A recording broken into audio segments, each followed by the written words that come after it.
Capitalismo e produção, para quê, para quem?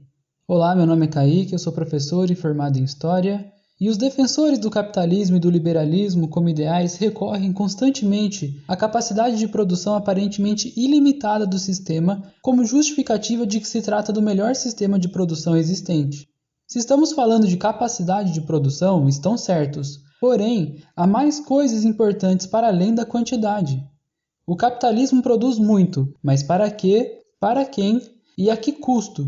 Essas são as 3 perguntas que pretendo responder nesse episódio.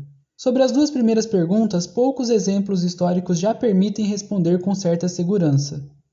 Em 1931, em um contexto de crise econômica relacionada a uma crise mais ampla gerada nos Estados Unidos da América em 1929, lembrando que o sistema funciona baseado em relações de dependência entre países, Getúlio Vargas, com dinheiro público, comprou toneladas de café de produtores privados, mas para quê? Para queimar milhares de sacas de café, mantendo as atividades do setor produtivo, diminuindo a oferta no mercado, visando valorizar o preço do café no mercado. Talvez você esteja se perguntando, mas se foi com dinheiro público, por que não doar para as pessoas? Não seria melhor distribuir? Não seria o correto? Mas queimar? Pois é, distribuir faz sentido do ponto de vista das necessidades humanas, mas não seria bom para o mercado. Agora, pensando no Brasil atual, é bastante comum se deparar com notícias a respeito da impressionante capacidade de produção brasileira de alimentos. De acordo com a reportagem da CNN de março de 2024, que cita relatório produzido pelo BTG Pactual, o Brasil é o maior exportador mundial de 7 produtos, dentre os quais soja, milho, carne bovina e de frango. A produção brasileira tem capacidade para alimentar cerca de 900 milhões de pessoas. O link da matéria está na descrição. É impressionante, mas enquanto isso, mesmo com a recente melhora, milhões de brasileiros e brasileiras ainda enfrentam alguma situação de insegurança alimentar e até mesmo fome no Brasil. No nosso sistema, que visa a reprodução ilimitada de capital, as coisas são produzidas acima de tudo para gerar lucro, não para atender às necessidades humanas, como fica bem claro nesses 2 exemplos que eu citei. O mesmo vale para a indústria farmacêutica. O caso de Martin Shkreli, eu não sei como é que se pronuncia, serve de amostra, pois em 2015, após patentear um medicamento para pessoas com sistema imunológico frágil, como pessoas grávidas, idosos e portadores de AIDS, ele aumentou o preço do Daraprim em 5.000%. Sim, é isso mesmo, eu não disse 100% que já seria absurdo, 5.000%. Um medicamento que custava em torno de $15 passou a custar cerca de $750 simplesmente para multiplicar o lucro, que é o objetivo de toda empresa privada. E quanto aqui não pode comprar e consumir? Não importa. É assim que funciona o mercado, e os adeptos do liberalismo, ideologia dominante no Brasil e em boa parte do planeta, contrários à intervenção do Estado como agente para promover justiça social ou ao menos para impor limites à dominação, garantem a manutenção das desigualdades sociais.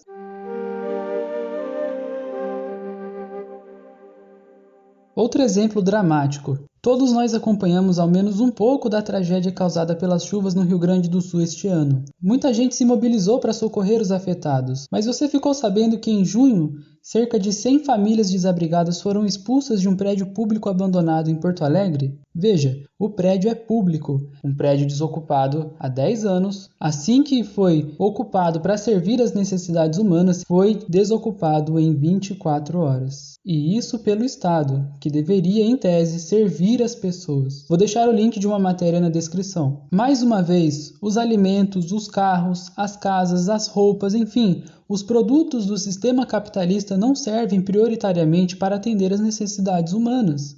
Em muitos casos, não servem de forma alguma. Agora, sobre a terceira pergunta, a que custo, convém destacar 2 coisas. Em primeiro lugar, é importante lembrar as condições de trabalho na Inglaterra industrializada, onde surge o sistema capitalista. Era comum que trabalhadores exercessem carga horária diária de até 16 horas, sem direito a férias e com uma remuneração de miséria, o mínimo para permitir apenas a reprodução da própria classe trabalhadora. E hoje, diante dos preços dos aluguéis, contas de energia, água, mercado, sem contar quando se tem filhos, internet, gastos imprevistos. Para que serve o salário mínimo, que é o que a maioria das pessoas recebe, pelo menos aqui no Brasil? Em segundo lugar, o custo é alto se considerarmos o antropoceno ou capitaloceno, a era em que a humanidade produz impactos profundos no planeta, gerando destruição e piorando as condições de vida, o que pode, muitos apostam nisso, significar a extinção da própria espécie humana. E isso porque o sistema é incontrolável de acordo com o neoliberalismo vigente. Aqui um parêntese, na verdade, ele é controlado apenas pelos interesses privados de uma minoria. Busca a produção infinita em uma terra com recursos finitos. A destruição da natureza pode ser irreversível, pelo menos para nós, e esse sistema foi tão naturalizado como se fosse eterno, como se fosse a própria realidade, apesar de ser recente, que hoje é mais fácil imaginar e aceitar o fim do mundo do que o fim do sistema capitalista. E, na verdade, qualquer rumor de intenção de controle do sistema para promover a diminuição das desigualdades sociais e dos impactos causados na natureza é tratado como prenúncio do fim do mundo. Então convém perguntar, em um sistema em que 2.781 pessoas, o número total de bilionários no planeta, detém mais dinheiro que os 4,6 bilhões de pessoas mais pobres do planeta, um número inacreditável e inconcebível, esse é mesmo um bom sistema? Depende. Para essas pessoas que ocupariam um bairro pequeno, sim, mas para a imensa maioria do planeta, não. Até a próxima!